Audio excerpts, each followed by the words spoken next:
Ке се реставрира и конзервира фреско живописот во црквата Свети Константин и Елена во струмичкото село Мокрино. Со околу 2 милиона денари, средства кои општина Ново Село ги доби преку унгарскиот кредит од владата, ке се обноват уништените фрески стари над 150 години. Црквата е изградена 1874 година. Фреско живописана е во 1875 од Антон од Мелник.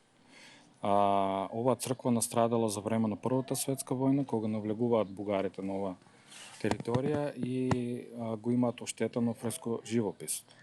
Сега со оваа конзервација фреските ги враќаме повторно во полн сјај.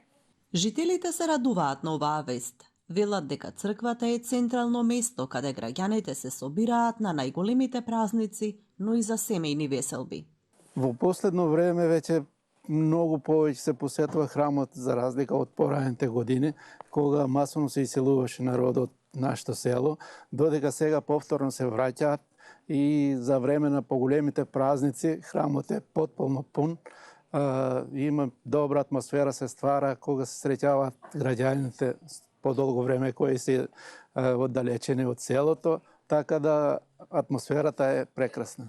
Градоначалникот на Ново Село вели дека ќе се заштитат и други цркви во општината со цел да се зачува културното и духовно наследство. Сметам дека со овој проект, со оваа поддршка која што ја дава и владата на Република Македонија и Министерството за култура, сите православни верници при посетувањето на овој православен храм ќе можат да уживаат во убавите фрески повторно, ќе се врати живописот во оваа наша преубава црква и еден многу важен проект кој што е поддржан од владата и Министерството.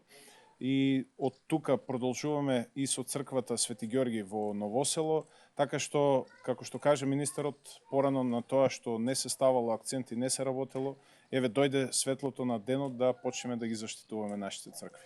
На црквата Свети Константин и Елена ќе работат конзерватори од Националниот конзерваторски центар во Скопје и од Струмичкиот музеј, а работата треба да е завршена за околу 6 месеци.